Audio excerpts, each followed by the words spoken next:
Nous allons passer à la dernière présentation de la Frogance Technology Conference One.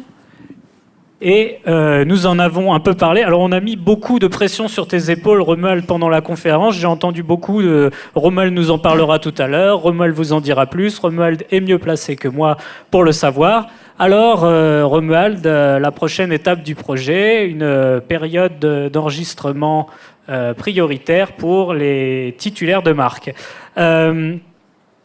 Donc on est en plein dans la diffusion de la technologie Frogance, ça on l'a compris, et au-delà de mettre à disposition des ressources téléchargeables comme les spécifications techniques, au-delà d'organiser la Frogance Technology Conference pour expliquer ce qu'est la technologie Frogance et les opportunités qu'elle va offrir à l'ensemble de l'écosystème, eh bien l'OP3FT se doit d'aller aussi à la rencontre de l'écosystème pour le sensibiliser. Pour lui montrer la place qu'il occupe et ensuite libre à lui de choisir s'il va l'occuper et comment. Alors, Romuald, avant de commencer, est-ce que tu peux nous expliquer ton rôle à l'OP3FT, car je sais que tu travailles depuis longtemps sur le projet Frogance. Oui, merci Jean-Emmanuel. Si tu peux juste mettre... Bonsoir à tout le monde. Bonsoir tout le monde. Pour commencer, je vais parler d'un terme que Mathieu Veil vient de dire, pour parler de...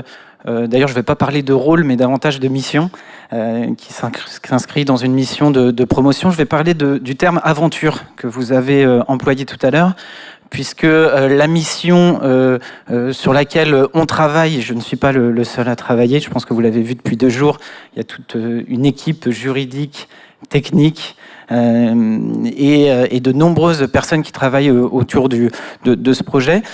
Toute cette aventure, elle a pour vocation de servir un écosystème et de servir toutes les personnes qui pourraient être amenées à utiliser la technologie Frogance.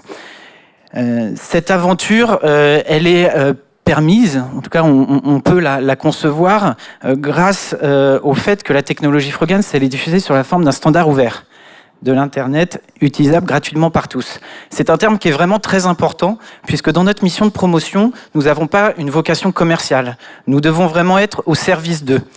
Donc c'est une mission passionnante, à laquelle toute l'équipe de promotion prend un réel plaisir, puisque notre travail au quotidien, c'est d'aller voir toutes ces parties prenantes, d'aller voir tous ces acteurs, et de pouvoir leur parler de la technologie, leur permettre de la comprendre, ce qui n'est pas simple, je pense qu'on l'a vu depuis 2 jours, de pouvoir également l'utiliser et en tirer profit.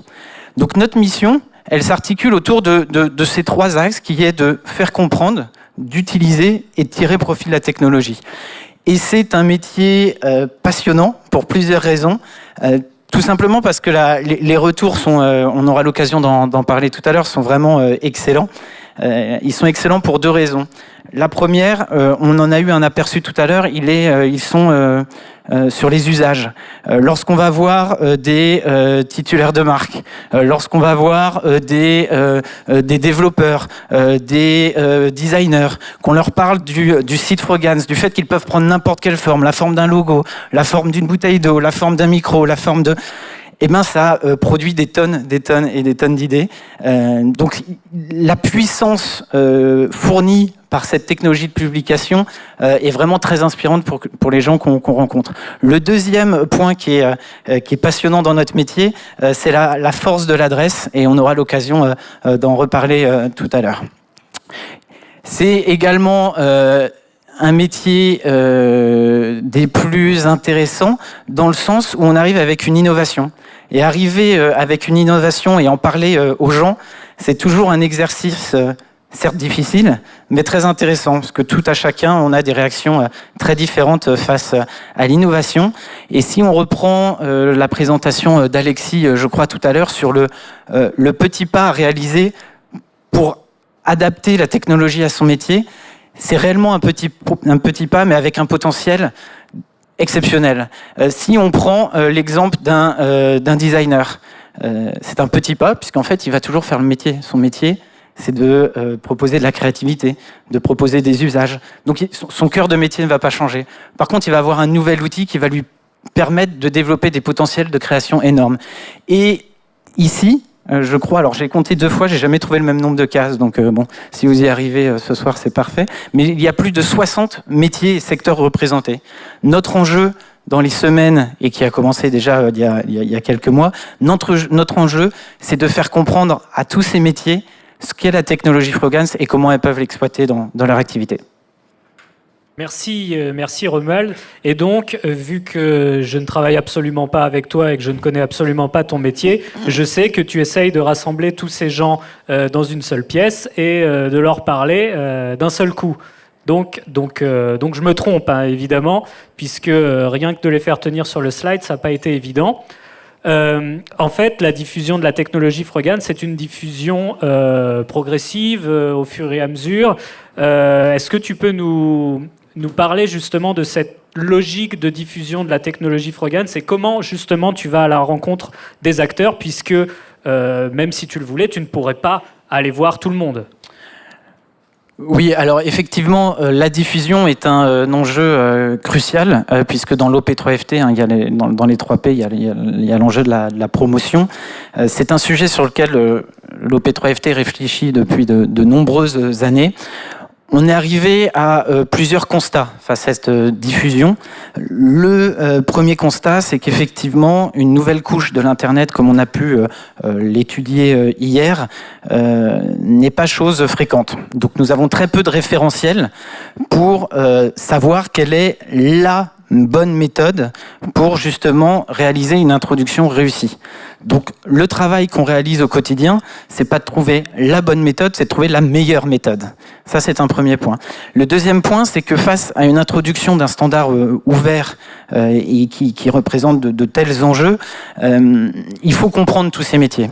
C'est-à-dire que si l'OP3FT n'arrive pas à assimiler quels sont les enjeux d'une société d'avocats aux États-Unis, au Pérou, en Chine, quels sont les enjeux d'une marque, qu'elle soit en Afrique ou en Russie, quels sont les enjeux des chercheurs à travers le monde, c'est la case qu'on peut voir, quels sont les enjeux, etc., etc.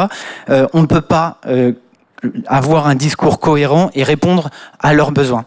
Donc il y a déjà tout un travail de compréhension de ces enjeux, aussi des liens qu'ils peuvent avoir, sans parler d'effets papillons, il y a tout cet écosystème est lié. Donc on a réalisé, et on réalise en permanence, un gros travail d'étude. Ça, c'est le premier point. Le deuxième point, c'est de se dire que si on introduisait la technologie de manière massive, de manière immédiate, on aurait des difficultés à se faire comprendre. Donc pour nous, l'enjeu, il est bien de fédérer une communauté, et c'est tout le travail qu'on réalise, notamment à travers la conférence aujourd'hui, c'est de pouvoir aller voir chaque acteur, de leur expliquer, d'avoir une approche pédagogique pour leur expliquer dans leur métier qu'est-ce qu'ils peuvent faire avec cette technologie, en quoi, si je suis une association, si je suis un individu, une organisation, un bénévole, une grande compagnie, comment je vais pouvoir exploiter cette technologie, publier un nouveau site, proposer des nouveaux services, peut-être même proposer de nouvelles choses. Donc, face à tous ces constats, on a adapté une séquence de diffusion. Donc la séquence de diffusion, elle n'a pas pour vocation à faire attendre les gens de manière volontaire. Notre volonté, elle n'est pas là. On a établi une séquence de diffusion à travers une cohérence. La cohérence est la suivante. Elle est de se dire, nous allons introduire progressivement la technologie, puisque à travers cette introduction progressive, nous allons pouvoir publier toutes les ressources qui sont réalisées au fur et à mesure, de manière progressive. Je veux bien encore, s'il te plaît, merci. Donc ces ressources, au fur et à mesure où elles vont être produites, on va pouvoir les publier. La séquence de diffusion, j'y reviendrai tout à l'heure pour pouvoir l'expliquer, elle est importante parce que toutes les équipes qui parlent depuis hier, qu'elles soient juridiques ou techniques, travaillent à partir de cette séquence de diffusion. Aujourd'hui, je devance peut-être un petit peu ta question que je crois deviner, autour de la période prioritaire autour des titulaires de marque, on se concentre vraiment sur cette période, et donc toute l'équipe est mobilisée autour de la compréhension des enjeux de ces acteurs, de la création de ressources pouvant servir leur activité. Et dès qu'une ressource est prête, vous avez pu voir pour les spécialistes l'UDRPF qui a été publié récemment, où il parlait de la spécification IFAP qui a été publiée le 5 mars dernier. Alors oui, l'UDRPF qui est la procédure de résolution de litiges en rapport avec les adresses Frogans, dont Thomas nous a parlé hier. Tout à fait. Je pense pour rappel. Ouais, merci. Et je pense que j'en retoucherai un mot tout à l'heure.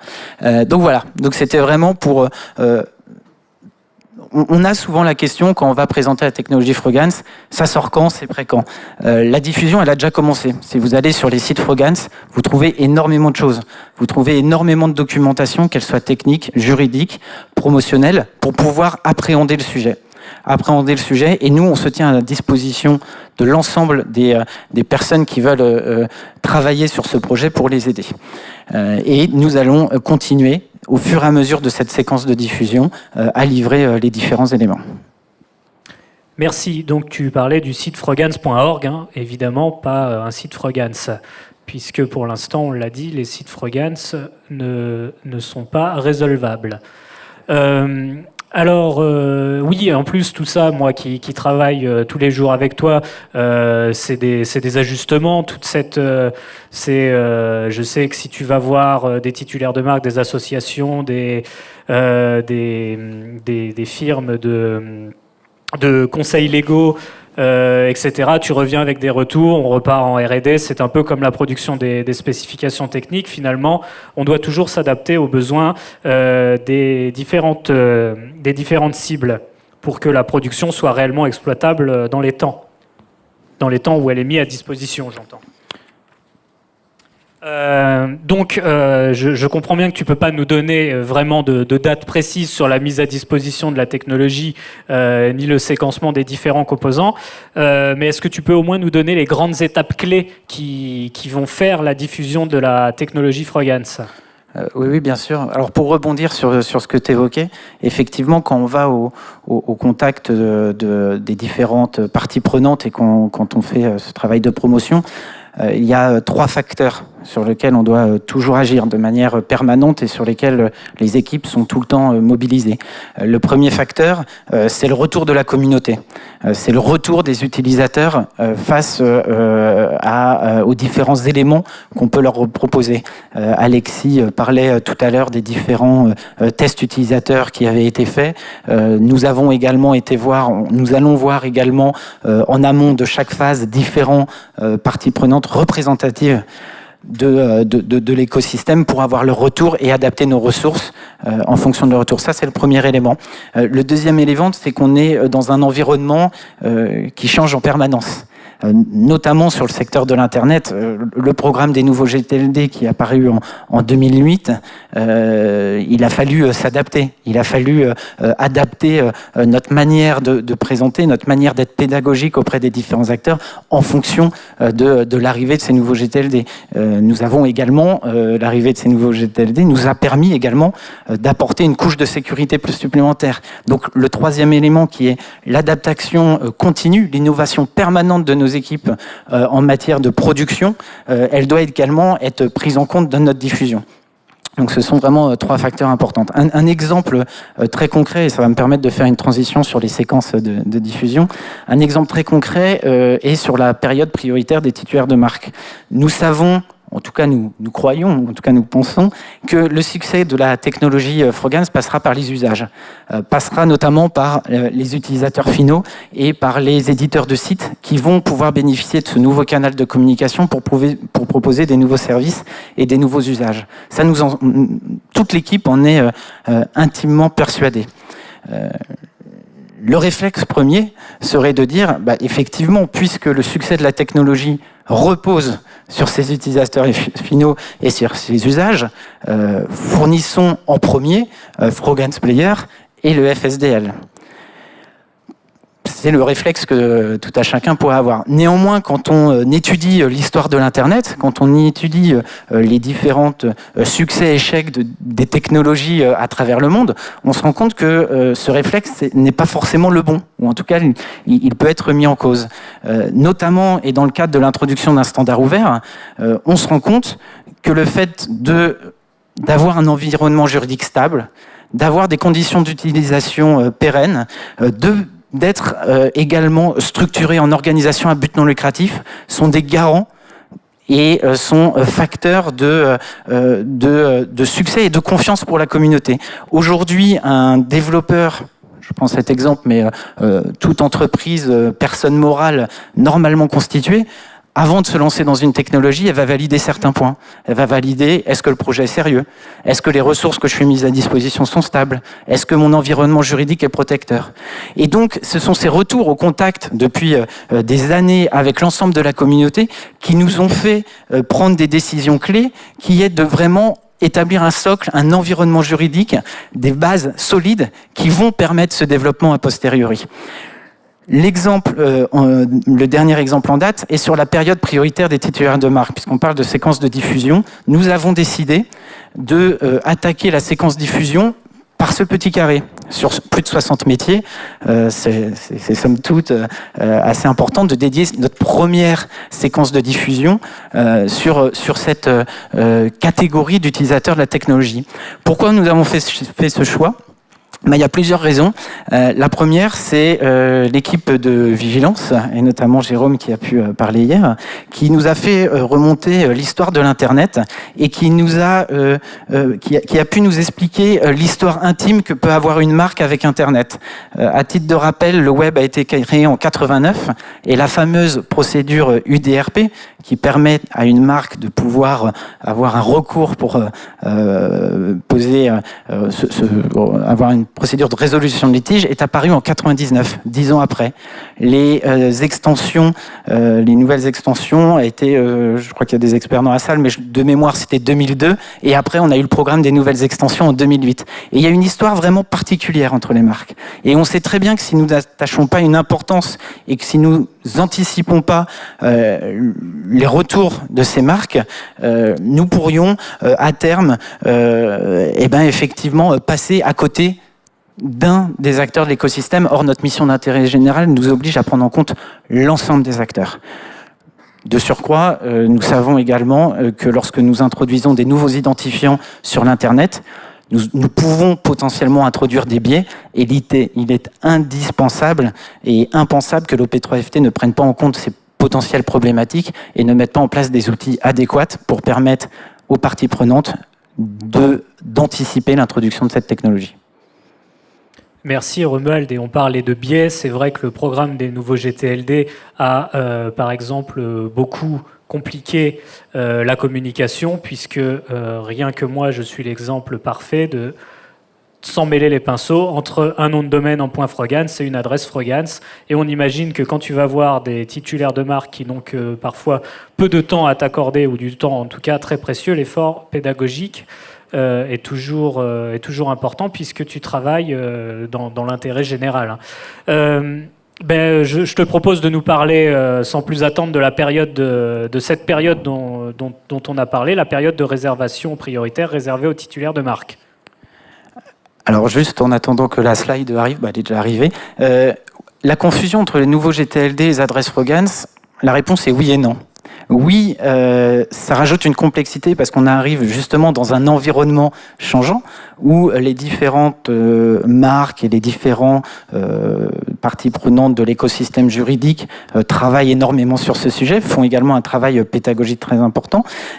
Donc oui, nous arrivons dans une sorte de bruit qu'il faut que nos interlocuteurs tentent de décrypter, mais la différence est assez facile puisque un nom de domaine, ça adresse un site web. Une adresse frogans, ça adresse un site frogans. Donc finalement, et on revient toujours aux usages, la différence, elle se fait très facilement. Et le potentiel d'une adresse pour un start-upper, pour un entrepreneur, pour n'importe quel individu dans le monde, la force de cette adresse est tellement prégnante que finalement on arrive très facilement à se faire comprendre. Alors, la période prioritaire d'enregistrement à destination des titulaires de marque, et j'oublie pas le fait qu'après il y aura d'autres séquences, et j'y reviendrai tout à l'heure, elle a pour vocation de permettre aux marques d'anticiper l'arrivée de la technologie Frogance. Pour cela, l'OP3FT a mis en place différents outils à leur disposition. Un des outils est la charte d'utilisation de la technologie Frogance. J'y reviendrai pas. Thomas en a parlé hier soir et vous allez pouvoir revoir la vidéo si vous le souhaitez sur Internet. Le deuxième outil est la fameuse UDRPF.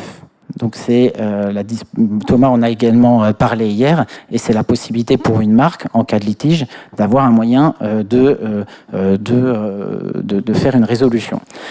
La troisième, c'est une période prioritaire d'enregistrement qui a pour objectif de permettre à une marque, pendant une période donnée, de protéger, d'enregistrer un réseau Frogance dédié au nom de sa marque. Par rapport à cette période, on a deux enjeux. Le premier enjeu, c'est d'informer un maximum de titulaires de marque. Notre mission, elle n'est pas de faire, pardonnez-moi le terme, mais entre guillemets, un marketing de la peur en disant dépêchez-vous, prenez une adresse Frogance, vite de nouveaux identifiants. Notre enjeu, il n'est pas là. Notre enjeu, il est de dire aux marques, il y a des nouveaux identifiants qui servent une technologie de publication. Cette technologie de publication répond à des besoins. Vous allez pouvoir créer des nouveaux usages, avoir un nouveau canal de communication. Et si vous voulez anticiper l'arrivée de cette technologie, vous pouvez effectivement enregistrer votre marque. Ça, c'est le premier enjeu, c'est de l'information. Le deuxième enjeu, et qui répond à un des 4 objectifs permanents de la technologie Frogance qui a été expliqué hier, c'est de favoriser l'innovation, l'emploi et la naissance d'un écosystème au-dessus de la technologie Frogance. Et cette mission qui est de favoriser la naissance d'un écosystème, sur la chaîne d'enregistrement d'une adresse Frogance, elle est représentée par ce métier, FCR Account Administrator, ou en français administrateur de compte FCR. Un administrateur de compte FCR, c'est quoi ?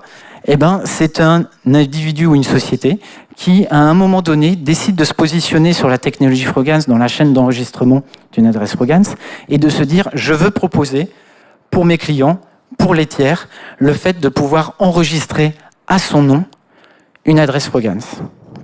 Au nom de son client. Au nom de son client. Effectivement, si je n'ai pas été clair. Pour ça, il va effectivement, et on va le voir tout à l'heure, s'orienter vers l'opérateur du registre central Frogance, qui a été cité, qui est l'entité qui a pour mission d'opérer techniquement et commercialement la base de données des adresses Frogance, et il va pouvoir ouvrir un compte et pouvoir enregistrer des adresses Frogance. L'enjeu autour de ce métier, c'est effectivement d'aller voir les acteurs en place, les bureaux d'enregistrement, les avocats, les conseils, de leur dire l'existence, l'existence d'une adresse Frogance, et puis effectivement d'évoquer avec eux les différents stratégies possibles autour d'une adresse Frogance, et elles sont nombreuses, et de fédérer autour de ce métier. Aujourd'hui, on a ce travail et cette période a déjà commencé, et il est d'ores et déjà possible de se positionner en FCR Account Administrator, et puisque en tant qu'initiateur, quand je dis initiateur, je parle de l'OP3FT, d'écosystème. L'idée n'est pas de se mettre en avant, mais bien de jeter la lumière sur ces early adopters, sur ces personnes qui justement créent l'innovation, créent de l'emploi, créent des nouveaux services. Nous avons la chance de pouvoir accueillir 2 FCR Account Administrators, et je vais demander à David et Jean-François de bien vouloir me rejoindre pour qu'ils puissent se présenter. Je pense qu'on peut les applaudir.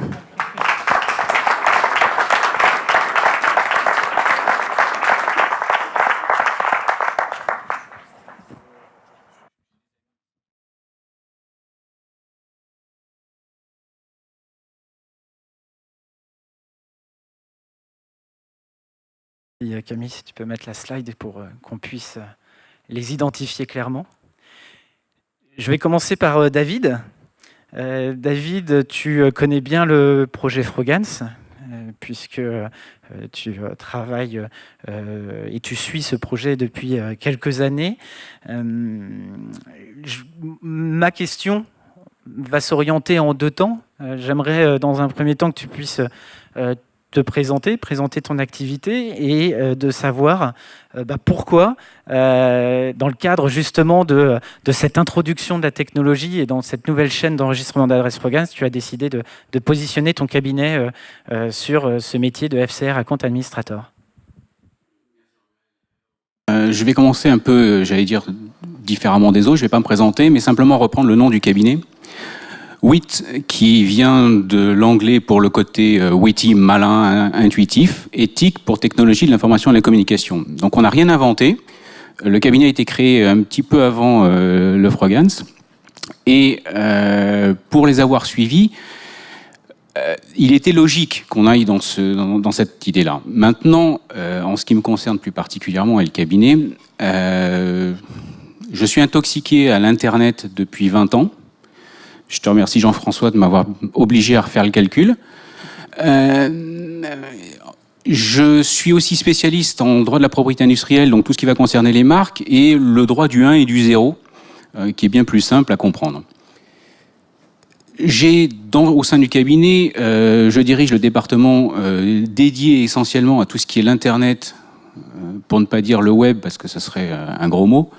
Et dans ce cadre-là, on a accompagné en partie, et notamment sur l'implémentation de l'UDRPF auprès des centres d'arbitrage, l'OP3FT, pour cette démarche vis-à-vis des marques. L'autre aspect, pour continuer sur l'interrogation de pourquoi y aller, c'est tout simplement que je suis, ou j'aurais tendance à être un psychothérapeute ou un psychanalyste des titulaires de droit, pour leur faire comprendre que l'Internet, et on va remonter au-dessus d'une couche applicative, le web et les noms de domaine, c'est pas grave, faut pas en avoir peur. Alors effectivement, dans cette démarche, je dirais logique depuis quelques dizaines d'années sur le nom de domaine, sur les adresses Frogance, on pourrait avoir cette même crainte, en tout cas chez les titulaires de marque. L'idée est encore une fois de les accompagner au mieux en leur expliquant ce que c'est, qu'il n'y a pas de crainte et qu'on va arriver à quelque chose d'assez simple. Ensuite, sur la partie, j'allais dire, plus technique d'être FCR Administrator, c'était aussi une façon pour le cabinet de montrer qu'il n'y a pas de technique, il n'y a pas un bureau d'enregistrement ou un registrar vis-à-vis de nos clients. J'allais dire quelque part un peu les rassurer encore une fois sur cette approche. Et puis alors à côté de ça, il y a tout l'aspect valorisation, intérêt. Est-ce que je vais faire un réseau? Pourquoi je le fais? Est-ce que j'ai, par rapport à mes marques, la nécessité, le besoin, mais surtout pas l'obligation, mais l'intérêt de rentrer dans cet adressage, dans la création de sites, dans la création de nouveaux contenus. Voilà à peu près j'allais dire en quelques mots ce que je pouvais dire. Merci beaucoup. On laissera un temps après pour poser les questions. Jean-François, tu es le directeur de la société Prodomaine. La société Prodomaine s'était également inscrite dans ce dispositif de FCR Account Administrator pour servir vos clients, en tout cas je l'imagine. Si tu peux également présenter ta société et puis effectivement les enjeux de l'adressage Frogance par rapport à votre cœur de métier actuel. Oui, merci Romuald. Donc Prodomaine, pour ceux qui ne connaissent pas, nous sommes un registrar, donc un bureau d'enregistrement de noms de domaine, accrédité par l'ICANN, mais aussi par l'AFNIC par exemple pour les .fr ou le RIT pour les noms de domaine au .eu. Prodomaine donc appartient à la société Systonic, qui est une vieille société. Elle a été créée le millénaire d'année en 1989 avec différentes technologies. Le fondateur a connu le CD-ROM, le Minitel, des choses que tu as connues aussi. Et donc c'est avec plaisir qu'on accompagne ce développement avec le point Frogance. Prodomaine, on a une philosophie, on est plutôt orienté donc sur les entreprises, enfin sur les personnes morales, que ce soit les titulaires de marque, mais aussi les entités publiques comme les collectivités, pour pouvoir gérer leurs différents noms de domaine. Et c'est clair que le point Frogance s'inscrit dans une actualité très dense autour de l'actualité, de l'arrivée des noms de domaine, et ces périodes d'enregistrement prioritaires qu'on entend dans les noms de domaine comme Sunrise Period, en fait, dans les extensions plus classiques, c'est un vrai challenge quotidien pour nous pour pouvoir proposer le point email, le point club ou autre. Dans notre travail de sensibilisation, arrive cet ovni un peu du point Frogance avec ce système d'étoiles. Donc on travaille pour sensibiliser nos clients à ces aspects-là. On va pouvoir proposer ces enregistrements et c'est à ce titre-là qu'on a fait cette démarche de devenir un administrateur de compte des adresses en point Frogance, dans cette volonté de pouvoir toujours proposer l'ensemble des mécanismes de protection pour les ayants droit. Mais je crois qu'on partage cette vision avec David depuis plusieurs années, de ne pas voir le nom de domaine et les différentes adresses internet, dont les adresses Frogance, uniquement d'un point de vue préventif. Il faut arrêter sur la vente par la peur, entre guillemets. On est là pour valoriser des usages d'Internet en général. Je profite de la présence de ces FCR Compte Administrators pour bien évidemment orienter les gens qui souhaiteraient dans cette période enregistrer les adresses, pour vous dire que nous avons déjà des early FCR Compte Administrators que vous pouvez vous orienter vers eux si vous avez des questions autour de l'adressage, puisque je le rappelle, l'OP3FT n'a pas vocation à remplir cette mission et que nous souhaitons créer une communauté et en tout cas développer un secteur d'activité autour de ce métier. Et j'ai cru voir également la société Nameshield dans la salle qui, j'en profite pour les citer, qui vont se positionner également très prochainement sur ces métiers. Avant de vous montrer quelques éléments, est-ce que déjà vous avez des questions par rapport à cette période ou des questions pour David et Jean-François ?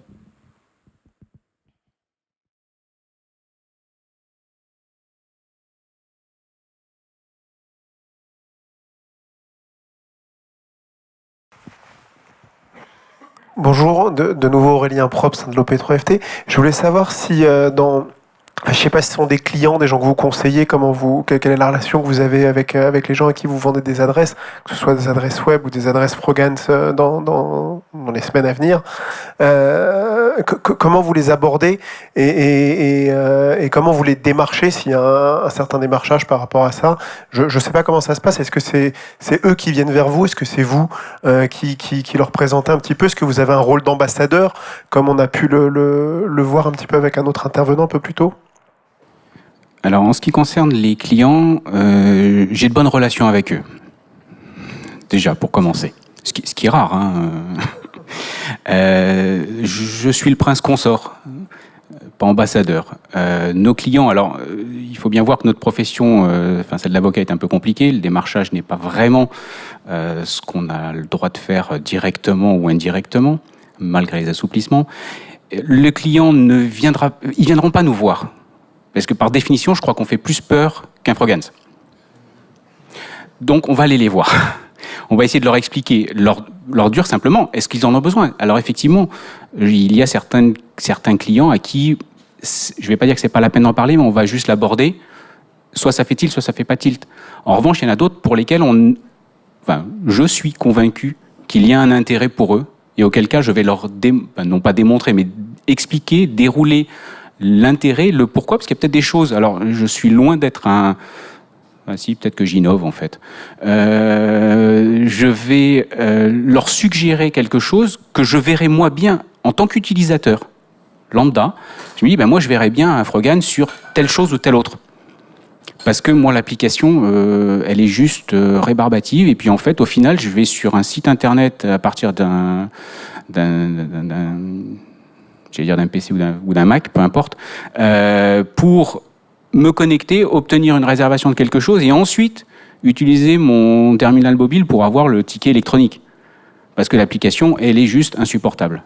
Alors que je vois bien l'intérêt d'un réseau pour faire quelque chose de beaucoup plus fluide, et qui va concerner que la réservation de quelque chose ou l'achat d'une autre chose, la présentation de produits, notamment dans les domaines pharmaceutiques ou vétérinaires ou autres, où ça peut être plus sécurisé ou demander une plus grande sécurité, auquel cas je peux avoir des arguments qui sont qui ne sont pas une question de droit de propriété industrielle ou une question de je dois être là parce que sinon quelqu'un d'autre va me le piquer, etc., mais vraiment une démarche très proactive sur cette technologie.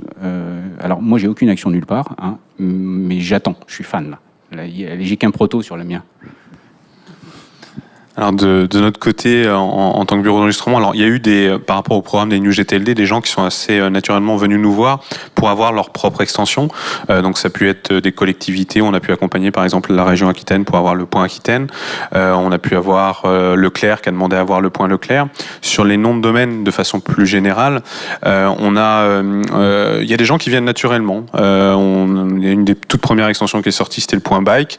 On a eu un des leaders en fait du water bike à Paris qui voulait absolument son water.bike et son aqua.bike tout de suite, mais il l'a obtenu, il était super content.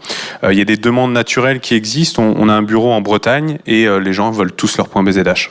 C'est la folie. Ils veulent absolument toutes ces adresses-là. Après, on a une relation sur nos clients avec qui on travaille régulièrement où on va plus les conseiller par rapport à leur secteur d'activité. Une grande chaîne d'hôtels qui prend pas son point hôtel, c'est clair que le risque pour elle sera un peu plus, beaucoup plus important que sur le point plumbing, où le risque est moins élevé. Donc on essaie de sensibiliser un peu plus sur les extensions qui nous paraissent importantes par rapport au secteur d'activité, mais c'est clair qu'on est à un lancement par jour, et qu'entre le point vodka, le point football, le point ninja, le point gourou, le point email, le point club, le point boutique, ça fait une actualité qui est quand même très dense. Ce qui est génial pour nous, c'est qu'il y a des projets innovants comme le point Frogans avec ce système d'adressage complètement différent où ça nous sort aussi un petit peu de notre quotidien et de notre cadre de tous ces New GTLD un peu classiques où là il y a une vraie innovation qui est mise en avant. Merci. Il est à noter que cette période prioritaire d'enregistrement, elle est actuellement en cours, qu'on réalise une sensibilisation des différents acteurs depuis décembre dernier. Nous avons eu l'occasion d'intervenir à l'APRAM en décembre dernier. Nous avons une publication sur le journal de l'IRPI qui est parue ce mois-ci. Nous étions à Hong Kong, à l'INTA, où nous avons réalisé plus de 70 rendez-vous, des conférences, vraiment une action d'information à titre. Pour ceux qui ne connaîtraient pas l'INTA, c'est un événement mondial qui regroupe plus de 8000 professionnels de la propriété industrielle et du droit des marques. Nous avons pu réaliser un travail de fond auprès de l'ensemble des acteurs pour pouvoir justement les informer de cette technologie et de tous les enjeux en termes de stratégie de marque que peut représenter cette nouvelle technologie et le système d'adressage Frogans. En conclusion, je vais demander de les applaudir et de les...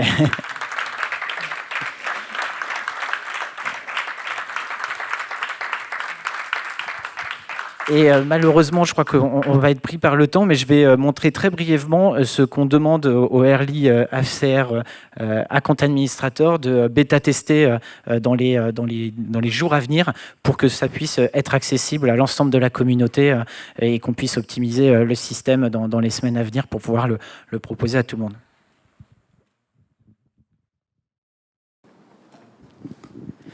Donc en 2 minutes, ici vous pouvez voir la plateforme qui permet à un FCR Account Administrator, donc c'est une plateforme qui est en bêta-test, de pouvoir enregistrer un réseau Frogans dédié. Donc vous pouvez voir que c'est une interface qui est très simple, mais qui nécessite effectivement d'avoir une compétence métier forte, et c'est là que tous les FCR Account Administrators vont pouvoir ajouter de la valeur ajoutée, non seulement sur le conseil, comment je positionne ma marque par rapport à ce système d'adressage, mais également sur tout le côté administratif.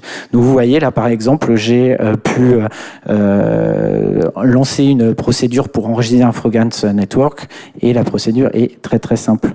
Si j'ai un doute sur la terminologie employée, je peux effectivement me renseigner. Et donc, toutes les équipes techniques travaillent sur ces sujets pour permettre à des gens qui travaillent dans cet écosystème de proposer des services à leurs clients et ainsi développer leur activité. Et je remercie d'avance David et Jean-François qui vont bêta-tester cette plateforme pour la communauté et pour le bien de tous.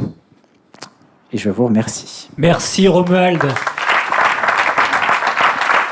Donc, Donc c'est une belle conclusion. Donc bientôt, grâce au FCR Account Administrator, bientôt il sera possible d'enregistrer des adresses Frogans avec leur pattern simple, network, étoile, name, le nom de votre réseau, une étoile et le nom de votre site, sachant que pendant la période de réservation, il est pour l'instant uniquement possible d'enregistrer le nom de votre réseau et il faut que ce nom de réseau corresponde au nom d'une marque dont vous êtes titulaire ou que vous avez le droit d'utiliser, en tout cas.